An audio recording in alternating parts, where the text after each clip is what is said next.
Hey everybody, Earl Harville of Earl Harville Vox Studio. Back with you with the second part of the agility and style exercise that I did in the last installment. That was where we did the descending fifth pattern, minor pattern, with a fall off at the end, like this. Hey, hey, hey, hey.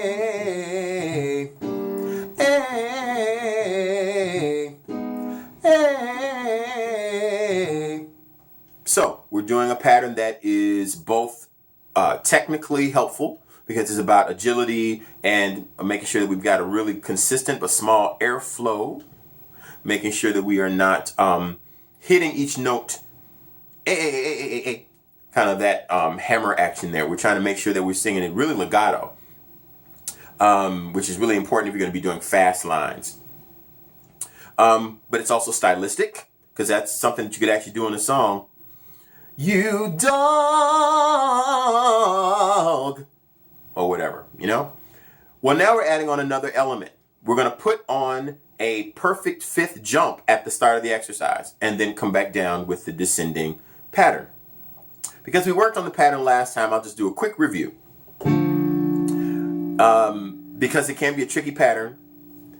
So that descending pattern goes like this. 5, 4, 3, 4, 3, 2, 3, 2, 1, 7, 5. Hey.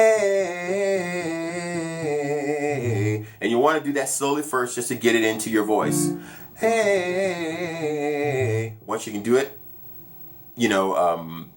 with some level of proficiency, you take it up to full tempo. Well, now again, we're adding that perfect fifth at the top. Now, a lot of times when I do this exercise, I have students to actually use a word or a phrase at the beginning instead of just a syllable. So, for instance, sometimes I'll have students do amen or holy or today, something like that. Lately, I've been using the phrase no way. So we're going to start with that. Now, because the vowel sound in way, it's a diphthong, plus e, we want to make sure we go no way. We want to stick with that principal vowel of the diphthong because it'll keep us more open. So guys, I'm going to start you right around here. Again, it's going to go like this. I'll do a couple for you again. No way. No way. No way.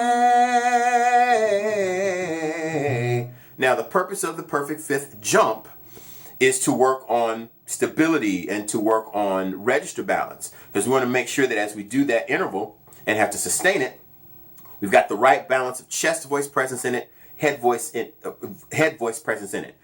Enough chest voice for the fullness, but the right amount of head voice in it, so we've got release. And as you go higher, it's going to be even more important that you make sure you don't slam the high note. For instance here. No way! My larynx jumps up, not a pretty sound, not a pretty sight either. So you want to make sure that you are not pulling up as you go to the higher note, which is a challenge when you're doing this kind of thing. All right, guys, you ready to go? No way. Let's hit it.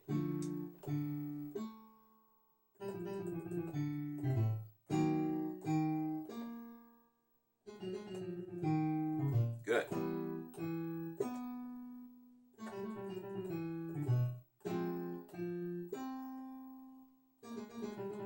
We want even.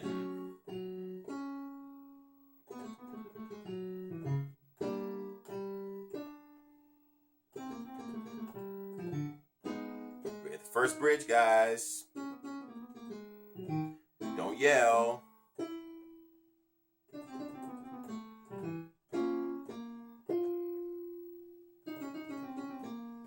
So again, that's F right above middle C. That's where, for guys, we're going through that first bridge. You got to be really careful that you don't pull. One more time.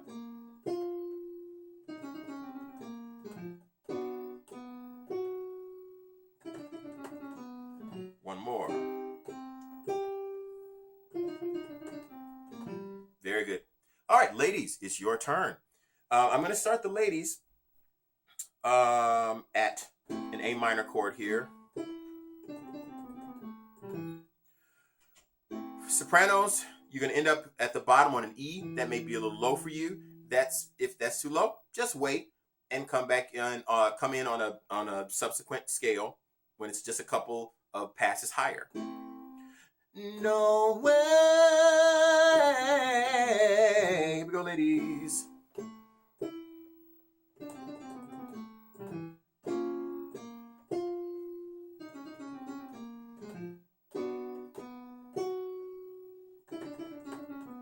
Remember, ladies, don't yell.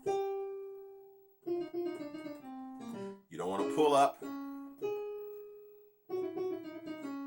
to that first bridge. We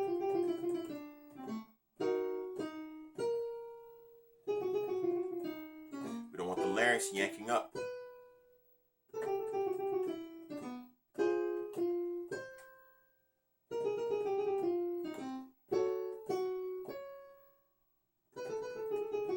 One more, ladies.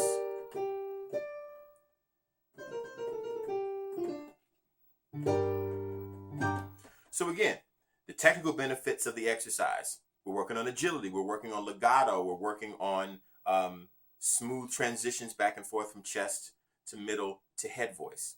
We're working on that register balance of having to do a jump of a perfect fifth and keep the top note from being overdriven or pulled. But it's also stylistic. This is something that you can do in a song easily. You can hear this kind of thing happening in gospel or in R&B music. But you also hear it in pop music and that kind of thing. It can happen you can use it in any style. All right. So again, you'll do the first version first without the perfect fifth jump. Work with that first. Once you're really comfortable with that, then you move on to this one where we add the perfect fifth jump, which takes your challenge up just a little bit more. Asks for a little bit more resistance on your vocal folds. So if you're looking for vocal direction, if you're looking for some one-on-one vocal training, which is really important for any serious singer, you can contact me. I'm at Earl Harville Vox Studio, and you can reach me at earlharvillevox@gmail.com. That's Earl Harville Vox, VOX, @gmail.com, or you can reach me at area code 562-387-8025, and you can leave a voicemail message if you wish to set up a consultation or go ahead and set up some lesson time. It's important that you get that guidance of a trained ear to help you get the most out of these exercises. These exercises are great, but if you don't know their particular purpose and make sure you're executing them correctly, you're still not going to get the greatest benefit. So go sing.